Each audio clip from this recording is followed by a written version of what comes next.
സെക്കൻഡുകൾ കൊണ്ട് ലോകത്തിൻ്റെ ഏത് ഭാഗങ്ങളിലേക്കും യാത്ര ചെയ്യാൻ കഴിയുന്ന സംവിധാനം ടെലിപ്പോർട്ടേഷൻ. ഇന്നും ഈ ഒരു മേഖലയിൽ വ്യത്യസ്ത തരത്തിലുള്ള പഠനങ്ങൾ നടന്നുകൊണ്ടേയിരിക്കുകയാണ്. എന്നാൽ കാലങ്ങൾക്ക് മുമ്പേ തന്നെ അമേരിക്ക ഇത്തരമൊരു ടെക്നോളജിയെ കണ്ടെത്തുകയും അതുവഴി വലിയൊരു കപ്പലിനെ അവർ ടെലിപ്പോർട്ട് ചെയ്യുകയും ചെയ്തു എന്ന് പറഞ്ഞാൽ നിങ്ങൾ ആ കാര്യം വിശ്വസിക്കുമോ? ഞാൻ നിങ്ങളെ സ്വാഗതം ചെയ്യുന്നത് ഫിലാഡൽഫിയ എക്സ്പെരിമെൻറ്റിൻ്റെ വിശദാംശങ്ങളിലേക്കാണ്. Welcome back to F world. അഫ്ലു ഹിയർ.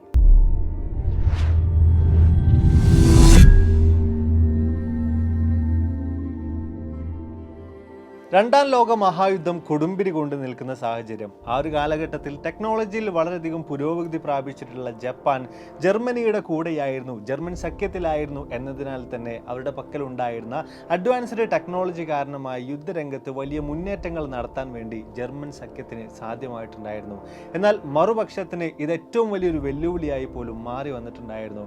പലപ്പോഴായും ജർമ്മൻ പക്ഷത്ത് നിന്നും വരുന്ന വലിയ വലിയ അഡ്വാൻസ്ഡ് ടെക്നോളജിയാൽ നിർമ്മിതമായിട്ടുള്ള സബ്മറൈനുകളും അതുപോലെ തന്നെ നേവൽ മാഗ്നറ്റിക് മൈനുകളുമെല്ലാം തന്നെ അമേരിക്കയുടെയും സഖ്യശക്തികളുടെയും യുദ്ധക്കപ്പലുകൾക്ക് വലിയ തരത്തിലുള്ള വെല്ലുവിളികളായിരുന്നു സൃഷ്ടിച്ചിട്ടുണ്ടായിരുന്നത്. അനവധി വലിയ വലിയ യുദ്ധക്കപ്പലുകൾ പോലും ഇത് കാരണമായിട്ട് അവർക്ക് നഷ്ടമാകുന്ന സാഹചര്യം കൂടെ ആ ഒരു കാലഘട്ടത്തിൽ സംഭവിച്ചിട്ടുണ്ടായിരുന്നു. അങ്ങനെ ഇരിക്കെയാണ് ജർമ്മൻ പക്ഷത്തിന്റെ എല്ലാവിധ ട്രാക്കിംഗ് ഡിവൈസുകളിൽ നിന്നും റഡാറുകളിൽ നിന്നും എല്ലാം തന്നെ തങ്ങളുടെ യുദ്ധക്കപ്പലുകളെ മായ്ച്ചു കളയുകയാണ് എങ്കിൽ വളരെ സുഗമമായ നിലയിൽ തന്നെ യുദ്ധം തങ്ങൾക്ക് മുമ്പോട്ടേക്ക് കൊണ്ടുപോകാൻ സാധിക്കുമെന്നും വലിയ വിജയം തങ്ങൾക്ക് കൈവരിക്കാൻ സാധിക്കുമെന്ന കാര്യം അമേരിക്കയും സഖ്യശക്തികളും ഒരുപോലെ മനസ്സിലാക്കുന്നത്. പിന്നീട് അവർ അതിനു വേണ്ടിയിട്ടുള്ള പ്രവൃത്തികളായിരുന്നു. എങ്ങനെയും ജർമ്മൻ പക്ഷത്തിന്റെ ഭാഗത്തുള്ള എല്ലാവിധ ട്രാക്കിംഗ് ഡിവൈസുകളെയും മറികടക്കുന്ന നിലയിൽ, ഒരു കാരണവശാലും ട്രാക്ക് ചെയ്യാൻ കഴിയാത്ത നിലയിൽ തങ്ങളുടെ വലിയ യുദ്ധക്കപ്പലുകളെ മുമ്പോട്ടേക്ക് കൊണ്ടുപോവുക എന്നത് തന്നെയായിരുന്നു അവരുടെ പ്രധാനമായ ലക്ഷ്യം. ഈ ഒരു ലക്ഷ്യത്തിനു വേണ്ടി അമേരിക്ക തിരഞ്ഞെടുത്തത് ആ ഒരു കാലഘട്ടത്തിലെ ഏറ്റവും പ്രഗത്ഭരായ 3 സയന്റിസ്റ്റുകളായിരുന്നു: Albert Einstein, Nikola Tesla, John von Neumann. ഈ 3 പേരും പിന്നീടുള്ള ഏതാനും നാളുകളിലേക്ക് നിരന്തരമായ നിലയിൽ തന്നെ എല്ലാവിധ ട്രാക്കിംഗ് ഡിവൈസുകളിൽ നിന്നും റഡാറുകളിൽ നിന്നുമെല്ലാം അമേരിക്കയുടെ കപ്പലുകളെ മറക്കാൻ ആവശ്യമായിട്ടുള്ള ടെക്നോളജിക്ക് വേണ്ടി പ്രവർത്തിക്കാൻ ആരംഭിക്കുകയാണ്. അങ്ങനെയാണ് 1940കളിൽ അവർ ആ ടെക്നോളജിയിലേക്ക് എത്തിച്ചേരുന്നത്. ആൽബർട്ട് ഐൻസ്റ്റീൻ്റെ യൂണിഫൈഡ് ഫീൽഡ് തിയറിയും നിക്കോള ടെസ്ലയുടെ സീറോ ടൈം റെഫറൻസ് ജനറേറ്ററും സംയുക്തമായി ഉപയോഗിച്ചുകൊണ്ടായിരുന്നു ഇങ്ങനൊരു കാര്യത്തിലേക്ക് അവർക്ക് എത്തിച്ചേരാൻ സാധിച്ചിട്ടുണ്ടായിരുന്നത്.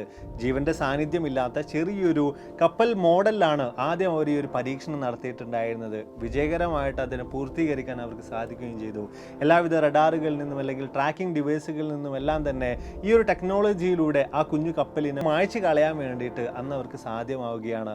പിന്നീട് അടുത്ത ഘട്ടമെന്നോണം അതൊരു വലിയ യുദ്ധക്കപ്പലിൽ, ആളുകളുള്ളൊരു യുദ്ധക്കപ്പലിൽ കൂടെ പരീക്ഷിക്കാൻ വേണ്ടി അവർ മുതിരുകയാണ്. അതിനുവേണ്ടിയുള്ള തയ്യാറെടുപ്പുകൾ നടത്തുകയാണ്. എന്നാൽ ഈ ഒരു അവസരത്തിൽ ഈ ഒരു കാര്യത്തെക്കുറിച്ച്, ഈ ഒരു ടെക്നോളജിയെക്കുറിച്ച് കൂടുതലായിട്ട് ഡീറ്റെയിൽ ആയിട്ട് പഠിച്ച് മനസ്സിലാക്കിയ നിക്കോള ടെസ്ല ഇത് പ്രാവർത്തികമാക്കുന്നതിൽ നിന്നും പിന്തിരിയുകയാണ്. അദ്ദേഹം ഈ ഒരു പ്രൊജക്റ്റിൽ നിന്നും വിടവാങ്ങുകയാണ്. എന്നാൽ ആൽബർട്ട് ഐൻസ്റ്റീനും ന്യൂമാനും ഒരുപോലെ തന്നെ ഈ ഒരു പരീക്ഷണം പ്രാക്ടിക്കലായി നടത്തുന്ന കാര്യവുമായി ബന്ധപ്പെട്ടുകൊണ്ട് മുമ്പോട്ടേക്ക് തന്നെ പോവുകയാണ്. അങ്ങനെയാണ് ആ ഒരു ദിവസം വന്നെത്തുന്നത്. 1943 ഒക്ടോബർ മാസം 28-ാം തീയതി ഫിലാഡൽഫിയയിലെ നേവൽ ഷിപ്പ്യാർഡിൽ പരീക്ഷണത്തിന് വേണ്ടി തയ്യാറായി കിടക്കുകയാണ് USS എൽഡ്രിഡ്ജ് എന്ന പേരുള്ള കപ്പൽ. അതിനകത്ത് 100ഓളം വരുന്ന നാവികർ കൂടെ ഉണ്ടായിരുന്നു. അങ്ങനെ എല്ലാവിധ ഒരുക്കങ്ങളും പൂർത്തിയാവുകയാണ്. ആ ഒരു കപ്പലിൻ്റെ പല ഭാഗങ്ങളിലായിട്ട് ഇലക്ട്രോ മാഗ്നറ്റിക് കോയിലുകളും സീറോ ടൈം റെഫറൻസ് ജനറേറ്ററുകളും എല്ലാം സ്ഥാപിച്ചുകൊണ്ടായിരുന്നു ഈ ഒരു പരീക്ഷണത്തിലേക്ക് അവർ ഇരുവരും മുന്നിട്ടിറങ്ങിയിട്ടുണ്ടായിരുന്നത്. അങ്ങനെ നിശ്ചയിച്ചുറപ്പിച്ച പോലെ സമയം എത്തിച്ചേരുകയാണ്. എല്ലാവിധ കാര്യങ്ങളും ഒരുമിച്ച് തന്നെ അവർ പ്രവർത്തിപ്പിക്കാൻ ആരംഭിക്കുകയാണ്. ഏതാനും സമയം അങ്ങനെ പിന്നിട്ട് കഴിഞ്ഞു കാണും. പൊടുന്നനെ ആ വലിയ കപ്പൽ എല്ലാവിധ റഡാറുകളിൽ നിന്നും അതുപോലെ തന്നെ ട്രാക്കിംഗ് ഡിവൈസുകളിൽ നിന്നും എല്ലാം തന്നെ ഒരുപോലെ അപ്രത്യക്ഷമാവുകയാണ്. അതെ, ഒടുവിൽ അവർ വിചാരിച്ച അതേ രീതിയിൽ തന്നെ ആ ടെക്നോളജിയെ പ്രാവർത്തികമാക്കാൻ അവർക്ക് അവിടെ സാധിച്ചു കഴിഞ്ഞിരിക്കുകയാണ്. എന്നാൽ പിന്നെയും ഏതാനും സമയം മുമ്പോട്ടേക്ക് കടന്നു പോവുകയാണ്. പെട്ടെന്ന് വെച്ചുകൊണ്ടാണ് ആ ഒരു കാര്യം സംഭവിക്കുന്നത്. USS എൽഡ്രിഡ്ജ് എന്ന പേരുള്ള ആ ഒരു കപ്പൽ പൊടുന്നനെ അപ്രത്യക്ഷമാവുകയാണ്. അത് നിന്നിരുന്ന സ്ഥലത്ത് ഇപ്പോൾ കപ്പൽ കാണാനില്ല. എന്ത് സംഭവിച്ചു എന്നോ കപ്പൽ എങ്ങോട്ട് പോയി എന്നോ ആർക്കും തന്നെ യാതൊരു പിടിയും കിട്ടുന്നില്ല. കണ്ടു നിന്നവരെല്ലാം തന്നെ ഒരുപോലെ മുഖത്തോട് മുഖം നോക്കിയ നിമിഷം ആ യുദ്ധക്കപ്പലിനും അതിലുണ്ടായിരുന്ന 100ഓളം വരുന്ന ആളുകൾക്കും എന്ത് സംഭവിച്ചു എന്നറിയുന്നതിന് വേണ്ടി തകൃതിയായ നിലയിൽ അന്വേഷണങ്ങൾ നടക്കുകയാണ്. സമീപ പ്രദേശങ്ങളിലെല്ലാം തന്നെ ഒരുപോലെ തിരച്ചിൽ നടത്തുകയാണ്. ആ ഒരു സാഹചര്യത്തിലാണ് ഞെട്ടിക്കുന്ന ഒരു വാർത്തയെങ്ങും പരക്കുന്നത്. ഫിലാഡൽഫിയയിൽ നിന്നും ഏറെക്കുറെ 370ഓളം മൈലുകൾ മാറിയുള്ള വിർജീനിയയുടെ നോർത്ത് ഫോക്ക് പോർട്ടിൽ ഈ ഒരു USS എൽഡ്രിഡ്ജ് എന്ന പേരുള്ള കപ്പലിനെ ചില ആളുകൾ കണ്ടു എന്ന അഭിപ്രായമായിരുന്നു അത്. വലിയ തരത്തിൽ തന്നെ ഇത് ആളുകൾക്കിടയിൽ ഒരു ഞെട്ടൽ കൂടെ ഉണ്ടാക്കിയിട്ടുണ്ടായിരുന്നു. പിന്നെയും ഏതാനും സമയം മുമ്പോട്ടേക്ക് പോവുകയാണ്. USS എൽഡ്രിഡ്ജ് മാഞ്ഞു പോയിട്ട് അപ്രത്യക്ഷമായി പോയിട്ട് ഇപ്പോഴേക്ക് ഏതാണ്ട് 20ഓളം മിനിറ്റുകൾ പിന്നിടുകയാണ്. പെട്ടെന്ന് വെച്ചുകൊണ്ട് ആ ഒരു കപ്പൽ വീണ്ടും അവിടെ പ്രത്യക്ഷപ്പെടുകയാണ്. വളരെയേറെ അത്ഭുതത്തോടെയും ആശ്ചര്യത്തോടെയും കണ്ടു നിന്നവരെല്ലാം വീണ്ടും ഒരുപോലെ മുഖത്തോട് മുഖം നോക്കിയ നിമിഷം എത്രയും പെട്ടെന്ന് തന്നെ നാവികരായിട്ടുള്ള ആളുകൾ ആ കപ്പലിലേക്ക് യാത്ര തിരിക്കുകയാണ്. എന്താണ് അതിൽ സംഭവിച്ചിട്ടുള്ളത്, അതിലുള്ള ആളുകൾക്ക് എന്തെങ്കിലും പറ്റിയിട്ടുണ്ടോ, ഇവരെങ്ങോട്ടാണ് പോയത്, ഇത്തരത്തിലുള്ള ഒരുപാടധികം ചോദ്യങ്ങൾ തങ്ങളുടെ മനസ്സിൽ വെച്ചുകൊണ്ടായിരുന്നു ഓരോ നാവികനും ആ ഒരു കപ്പലിനകത്തേക്ക് പ്രവേശിച്ചിട്ടുണ്ടായിരുന്നത്, കയറി ചെന്നിട്ടുണ്ടായിരുന്നത്. എന്നാൽ കപ്പലിനകത്ത് അവർക്ക് കാണാൻ സാധിച്ചത് തീർത്തും വിചിത്രമായ അവരെല്ലാവരെയും ഒരുപോലെ ഞെട്ടിക്കുന്ന കാഴ്ചകളായിരുന്നു. അതിലുണ്ടായിരുന്ന പല ആളുകളുടെയും ശരീരങ്ങൾ വെന്ത് കരിഞ്ഞ അവസ്ഥയിലായിരുന്നു.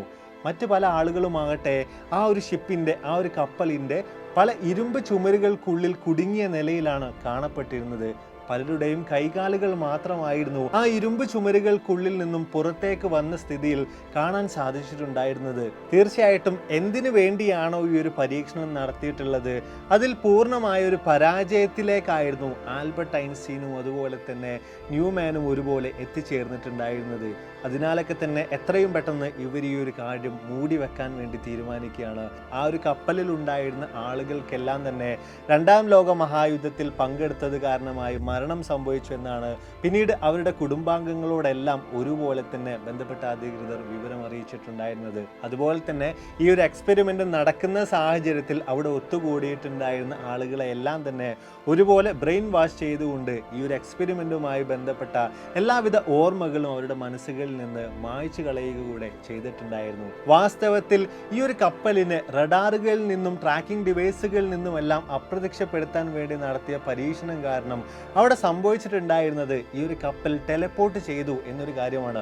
അതായത് നിമിഷ നേരങ്ങൾക്കുള്ളിൽ തന്നെ അനേകം മൈലുകൾക്കപ്പുറത്തേക്ക് ഈ ഒരു കപ്പലിനും അതിലുള്ള ആളുകൾക്കുമെല്ലാം എത്തിച്ചേരാൻ സാധിച്ചിരുന്നു എന്നൊരു കാര്യമാണ്. എങ്കിലും ഈ ഒരു കാര്യവുമായി ബന്ധപ്പെട്ട് ഒരു വിശദാംശങ്ങളും പിന്നീട് പുറം ലോകം അറിഞ്ഞതേയില്ല. വർഷങ്ങൾ അങ്ങനെ ഒരുപാട് മുമ്പോട്ടേക്ക് കടന്നു പോവുകയാണ്. 1955 കാലഘട്ടം എത്തുമ്പോൾ കാൾ എം അലൻ എന്ന പേരുള്ള ഒരു വ്യക്തി എഴുതിയിട്ടുള്ള, പല ആളുകൾക്കും എഴുതിയിട്ടുള്ള കത്തുകളിലൂടെയാണ് ഫിലാഡൽഫിയ ടെലപ്പോർട്ടേഷൻ എക്സ്പെരിമെന്റുമായി ബന്ധപ്പെട്ട കൂടുതൽ കാര്യങ്ങൾ പുറം ലോകം പതിയെ പതിയെ അറിഞ്ഞു വരാൻ ആരംഭിക്കുന്നത്. ഇത്തരം ഒരു എക്സ്പെരിമെന്റ് നടക്കുന്ന അവസരത്തിൽ ഈ ഒരു കപ്പൽ അപ്രത്യക്ഷമാവുകയും ഏതാനും മിനിറ്റുകൾക്ക് ശേഷം പിന്നെയും തിരിച്ചെത്തുകയും ചെയ്ത ഈ ഒരു കാര്യം നടക്കുമ്പോഴെല്ലാം അദ്ദേഹം അവിടെ ഉണ്ടായിരുന്നു, എല്ലാം അദ്ദേഹം നേരിട്ട് കണ്ടിട്ടുണ്ടായിരുന്നു എന്ന നിലയിലാണ് ഫിലാഡൽഫിയ എക്സ്പെരിമെന്റുമായി അദ്ദേഹം തൻ്റെ അഭിപ്രായങ്ങൾ രേഖപ്പെടുത്തിയിട്ടുണ്ടായിരുന്നത്, തൻ്റെ ഓർമ്മകൾ പങ്കുവച്ചിട്ടുണ്ടായിരുന്നത്. പതിയെ പതിയെ ഇത്തരം കാര്യങ്ങളെല്ലാം പല പുസ്തകങ്ങളിലൂടെയും മറ്റുമെല്ലാമായി ജനങ്ങൾക്കിടയിൽ വലിയ തോതിൽ തന്നെ പ്രചരിക്കുകയാണ്. അതോടൊപ്പം തന്നെ ഈ ഒരു പരീക്ഷണത്തിലൂടെ, ഫിലാഡൽഫിയ എക്സ്പെരിമെന്റിലൂടെ എങ്ങനെയാണ് ടെലിപ്പോർട്ടേഷൻ സാധ്യമാകുന്നത്, എങ്ങനെ അത് ചെയ്യാമെന്ന കാര്യങ്ങളെക്കുറിച്ചെല്ലാം വ്യക്തമായി തന്നെ US-നും US നേവിക്കും എല്ലാം തന്നെ ബന്ധപ്പെട്ട അധികൃതർക്കെല്ലാം തന്നെ മനസ്സിലാക്കാൻ സാധിച്ചു എന്നും പല ആളുകളും ഇതുമായി ബന്ധപ്പെട്ട് ഇന്നും വിശ്വസിച്ചു വരികയും ചെയ്യുന്നുണ്ട്. ഇത്തരം ഒരു കാര്യം വലിയ തോതിൽ തന്നെ ജനങ്ങൾക്കിടയിൽ പ്രചരിക്കാൻ ആരംഭിച്ചതിനാൽ തന്നെയായിരിക്കണം 84-ൽ ദ ഫിലാഡൽഫിയ എക്സ്പെരിമെന്റ് എന്ന പേരുള്ള ഒരു സിനിമ കൂടെ ഈ ഒരു കാര്യങ്ങളെല്ലാം തന്നെ ആസ്പദമാക്കിയിട്ട് പുറത്തു വന്നിട്ടുണ്ടായിരുന്നു.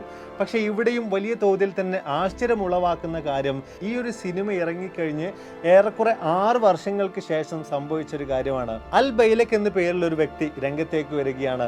ഈ ഒരു USS ആൽഡ്രിഡ്ജ് എന്ന പേരുള്ള കപ്പലിൽ ഒരു ക്രൂ ആയിട്ട് പ്രവർത്തിച്ച വ്യക്തിയായിരുന്നു അദ്ദേഹം.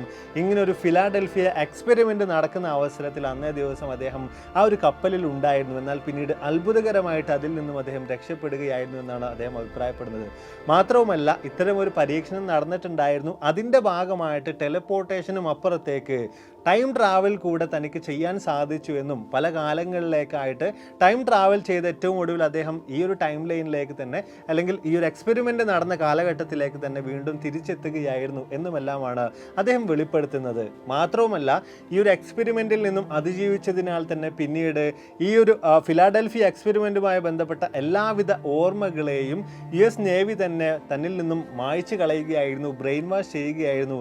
എന്നാൽ ഇപ്പോൾ ഈ ഒരു മൂവി കണ്ട അവസരത്തിൽ, ഈ ഒരു സിനിമ കണ്ട അവസരത്തിൽ താൻ കടന്നു പോയിട്ടുള്ള ആ സാഹചര്യങ്ങളെല്ലാം തന്നെ തൻ്റെ മനസ്സിലേക്ക് തിരിച്ചു വരികയും പഴയതെല്ലാം ഒരുപോലെ തന്നെ തനിക്ക് ഓർത്തെടുക്കാൻ സാധിക്കുകയും ചെയ്തതിനാലാണ് ഇത്രയും കാര്യങ്ങളെല്ലാം വെളിപ്പെടുത്തുന്നത് എന്നാണ് അദ്ദേഹം പറഞ്ഞിട്ടുണ്ടായിരുന്നത്. പക്ഷേ കാര്യങ്ങൾ ഇങ്ങനെയൊക്കെയാണെങ്കിലും പലരും പൂർണ്ണമായിട്ടും അദ്ദേഹത്തിൻ്റെ ഒരു അഭിപ്രായങ്ങളെ നിരസിക്കുകയായിരുന്നു. അതെല്ലാം കള്ളമാണ് എന്ന നിലയിൽ തള്ളിക്കളയുകയാണ് ചെയ്തിട്ടുണ്ടായിരുന്നത്. മാത്രവുമല്ല പിന്നീട് ഏതാനും നാളുകൾക്ക് ശേഷം US നേവിയിൽ പ്രവർത്തിച്ചിട്ടുണ്ടായിരുന്ന പല ഉദ്യോഗസ്ഥരും രംഗത്തേക്ക് വരികയും ഇത്തരത്തിലുള്ളൊരു പരീക്ഷണം നടന്നിട്ടുണ്ടായിരുന്നു. ഈ ഒരു റഡാറുകളിൽ നിന്നും മറ്റുമെല്ലാം അപ്രത്യക്ഷമാക്കുന്നതിന് വേണ്ടിയിട്ടുള്ള ചില എക്സ്പെരിമെൻറ്റുകൾ നടന്നിട്ടുണ്ടായിരുന്നു. പക്ഷേ ഒരിക്കലും അവിടെ ഒരു ടെലപ്പോർട്ടേഷൻ സാധ്യമായിട്ടില്ല, ഇവരൊക്കെ പറയുന്നത് കള്ളമാണ് എന്ന നിലയിലെല്ലാം തന്നെ നേവി ഉദ്യോഗസ്ഥർ രംഗത്ത് വന്നുകൊണ്ട് അഭിപ്രായങ്ങൾ പ്രകടിപ്പിച്ചിട്ടുണ്ടായിരുന്നു. കാര്യങ്ങൾ ഇങ്ങനെയൊക്കെയാണെങ്കിൽ പോലും ആത്യന്തികമായി ഇങ്ങനെ ഒരു എക്സ്പെരിമെൻ്റ് നടന്നിട്ടുണ്ടോ, അതുവഴി ഒരു ടെലപ്പോർട്ടേഷൻ സാധ്യമായിട്ടുണ്ടോ എന്ന നിലയിലുള്ള കാര്യങ്ങളെല്ലാം US-നോട് നമ്മൾ ചോദിക്കുന്ന അവസരത്തിൽ നിരുപാധികം എല്ലാ കാര്യങ്ങളെയും അവർ ഒരുപോലെ തന്നെ തള്ളിക്കളയുകയാണ്. ഇങ്ങനെ ഒരു എക്സ്പെരിമെൻ്റേ നടന്നിട്ടില്ല എന്ന നിലയിലുള്ള വാദങ്ങളെല്ലാം തന്നെയാണ് US ഗവൺമെൻറ്റിൻ്റെ ഭാഗത്തു നിന്നും ഈ ഒരു ഫിലാഡൽഫിയ എക്സ്പെരിമെൻറ്റുമായി ബന്ധപ്പെട്ടുകൊണ്ട് പുറത്തു വന്നുകൊണ്ടിരിക്കുന്നത്. അതിനാലൊക്കെ തന്നെയാണ് തീർച്ചയായിട്ടും ഇന്നും പലരും വ്യത്യസ്ത തലങ്ങളിലായിട്ട് ഈ ഒരു എക്സ്പെരിമെൻറ്റുമായി ബന്ധപ്പെട്ടുകൊണ്ട് ചർച്ച ചെയ്തുകൊണ്ടിരിക്കുന്നത്. തീർച്ചയായിട്ടും ഇതും ഒരു വലിയ ഗൂഢാലോചന സിദ്ധാന്തമാണ്, ഒരു കോൺസ്പിറസി തിയറി ആയിട്ട് ലോകമെങ്ങും ഒരുപോലെ തന്നെ പ്രചരിച്ചുകൊണ്ടിരിക്കുന്ന ഒരു കാര്യമാണ്. എങ്കിൽ പോലും ഇവിടെ പലരും ഇതിൽ നിന്നും വിശേഷിപ്പിക്കുന്ന ഒരു കാര്യം, യഥാർത്ഥത്തിൽ ഈ ഒരു ടെലപ്പോർട്ടേഷൻ സംവിധാനത്തെക്കുറിച്ച് വ്യക്തമായ നിലയിൽ തന്നെ US കണ്ടെത്തിയിട്ടുണ്ട്. എന്നാൽ അതെന്തെങ്കിലും തരത്തിലുള്ള പ്രശ്നങ്ങളിലേക്ക് പോകുമോ എന്ന ഭയം കാരണം അവർ മൂടി മറക്കുന്നതാണ്. ഈ ഒരു എക്സ്പെരിമെൻറ്റുമായി ബന്ധപ്പെട്ട കാര്യങ്ങളെല്ലാം തന്നെ ഒരുപോലെ അവർ മനഃപൂർവ്വം നിഷേധിക്കുന്നതാണ് എന്ന നിലയിലുള്ള കാര്യങ്ങളൊക്കെയാണ്. അതുപോലെ തന്നെ എന്തെങ്കിലും തരത്തിൽ ഭാവിയിൽ ഒരു യുദ്ധം പോലുള്ള സാഹചര്യമെല്ലാം ഉണ്ടാകുന്ന ഒരു അവസരത്തിൽ തങ്ങൾ കണ്ടെത്തിയിട്ടുള്ള ഈ ഒരു എക്സ്പെരിമെൻറ്റിലൂടെ മനസ്സിലാക്കിയിട്ടുള്ള എല്ലാവിധ കാര്യങ്ങളും വീണ്ടും അമേരിക്ക ഉപയോഗിക്കാൻ സാധ്യതയുണ്ട് എന്നുകൂടെ ഇക്കൂട്ടർ കൂട്ടിച്ചേർക്കുന്നുണ്ട്. അപ്പോൾ എന്താണ് നമ്മളൊരു വീഡിയോസോടെ വൈൻഡപ്പ് ചെയ്യാണ്. വീഡിയോ തീർച്ചയായും നിങ്ങൾക്ക് ഇഷ്ടപ്പെട്ടാണ് വിചാരിക്കുന്നു. എന്താണ് ഫിലാഡൽഫിയ എക്സ്പെരിമെൻ്റ് എന്നതിനെക്കുറിച്ച് വ്യക്തമായൊരു ധാരണ നിങ്ങൾക്ക് ലഭിച്ചു കാണുമെന്ന് വിചാരിക്കുന്നു. തീർച്ചയായിട്ടും പലരും വലിയ തോതിൽ തന്നെ അഭിപ്രായപ്പെടുന്നത് പൂർണ്ണമായിട്ടും ഫിലാഡൽഫിയ എക്സ്പെരിമെൻ്റ് എന്ന് പറയുന്നത് പലരും പടച്ചു വിട്ടിട്ടുള്ള ഒരു കാര്യമാണ് എന്ന നിലയിൽ തന്നെയാണ്. ഒരു വലിയ കോൺസ്പിറസി തിയറി ആയിട്ട് ഇന്നും അത് സമൂഹത്തിൽ അങ്ങനെ പ്രചരിച്ചുകൊണ്ടിരിക്കുകയാണ് ചെയ്യുന്നത്. മതിയായ നിലയിൽ ഇത്തരം ഒരു എക്സ്പെരിമെൻ്റ് നടന്നിട്ടുണ്ട് എന്ന് പറയത്തക്ക രീതിയിലുള്ള വ്യക്തമായ തെളിവുകളോ മറ്റോ ഒന്നും തന്നെ ഇതുവരെ ലഭ്യമായിട്ടുമില്ല.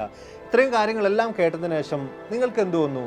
യഥാർത്ഥത്തിൽ ഇത്തരം ഒരു എക്സ്പെരിമെൻ്റ് US നേവി നടത്തിയിട്ടുണ്ടോ? ഇത്രയും പ്രഗത്ഭരായിട്ടുള്ള ശാസ്ത്രജ്ഞരുടെ മേൽനോട്ടത്തിൽ ഇങ്ങനൊരു എക്സ്പെരിമെൻ്റ് നടന്നിരിക്കാനുള്ള സാധ്യതകളുണ്ടോ? അതിലൂടെ ടെലപ്പോർട്ടേഷൻ എന്ന പേരുള്ള ഒരു സംവിധാനത്തെക്കുറിച്ച്, ഒരു ടെക്നോളജിയെക്കുറിച്ച് അമേരിക്ക കണ്ടെത്തിയിരിക്കാനുള്ള സാധ്യതകളുണ്ടോ?